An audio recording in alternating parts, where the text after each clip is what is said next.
আজকে আলোচনার বিষয় তোমাদের বিজ্ঞান বইয়ের ষষ্ঠ অধ্যায়ের ধাপ ২ চতুর্থ সেশন থেকে। তো চলো দেখি তোমাদের চতুর্থ সেশন থেকে কি দেওয়া আছে। তার আগে আমি অবশ্যই তোমাদের কাছে জানতে চাইবো তোমরা গত পর্বে যে বাড়ির কাজটা দেওয়া ছিল সেটা তোমরা অবশ্যই কমপ্লিট করছো কিনা সেটা অবশ্যই আমাকে কমেন্টে জানাবে। ঠিক আছে, তোমরা কমেন্টে জানাইলে তাহলে কি হবে, আমি বুঝতে পারবো যে আসলে তোমরা এই যে পড়াগুলো পড়তেছো এই পড়ার জন্য খুবই সিরিয়াস। তো এখানে চতুর্থ সেশনে কি দেওয়া আছে, স্নায়বিক রোগের পাশাপাশি অন্য কি কি দীর্ঘমেয়াদী রোগ সাধারণত দেখা যায় তার একটি তালিকা তৈরি করে ফেলো।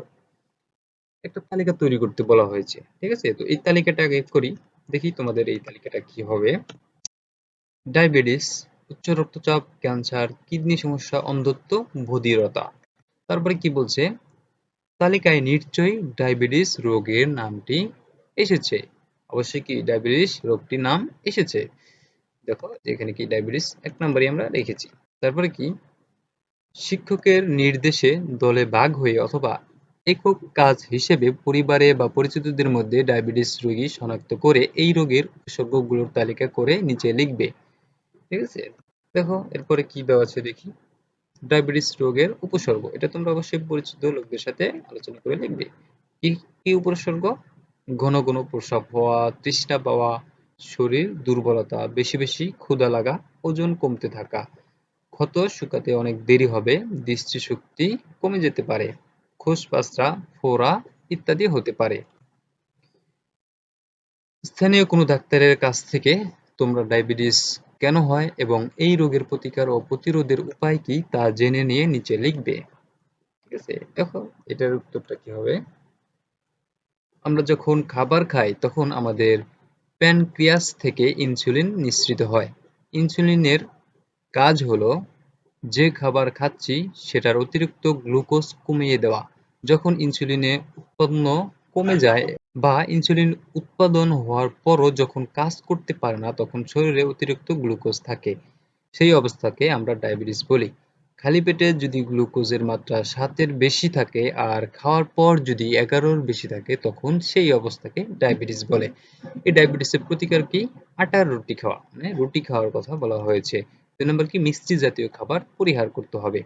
প্রতিরোধ, ১ নম্বর শরীরের ওজন বজায় রাখা, ২ নম্বর নিয়মিত ব্যায়াম করা, ধূমপান ও মাদকদ্রব্য ত্যাগ করা, রক্তের চিনির মাত্রা নিয়মিত পরীক্ষা করা, ডাবের পানি এবং সবুজ চা পান করা, ৬ নম্বর চিনিযুক্ত খাবার গ্রহণ না করা, ৭ নম্বর নিয়মিত হাঁটাহাঁটি করা।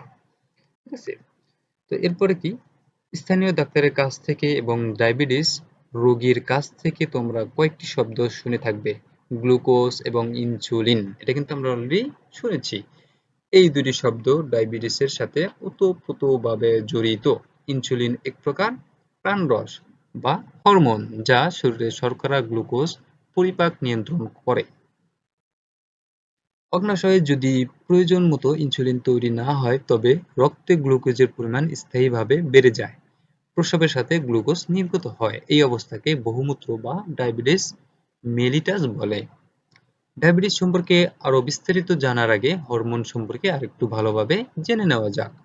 অনুসন্ধানী পাঠ বই থেকে হরমোন এবং মানবদেহের কয়েকটি মুখ্য নালীবিহীন গ্রন্থির পরিচিতি, কাজ ও নিঃসৃত হরমোন অংশটুকু পড়ে নিচের ছকটা পূরণ করো। তোমরা অনুসন্ধানী পাঠ বইটা পড়লে তোমাদের এই যে ছকটা দেওয়া আছে এই ছকটা পূরণ করতে পারবে। ঠিক আছে, তবু আমি এই ছকটা পূরণ করে দিয়েছি। চলো দেখি এই ছকটা কি হবে। দেখো এখানে গ্রন্থির নাম, অবস্থান, প্রধান নিঃসৃত হরমোন এবং কাজ। গ্রন্থির নাম কি, পিটুইটারি গ্রন্থি। অবস্থান মস্তিষ্কের নিচে। প্রধান নিঃসৃত হরমোন গ্রোথ হরমোন। কাজ কি, বিপাক বৃদ্ধি এবং প্রজনন নিয়ন্ত্রণ।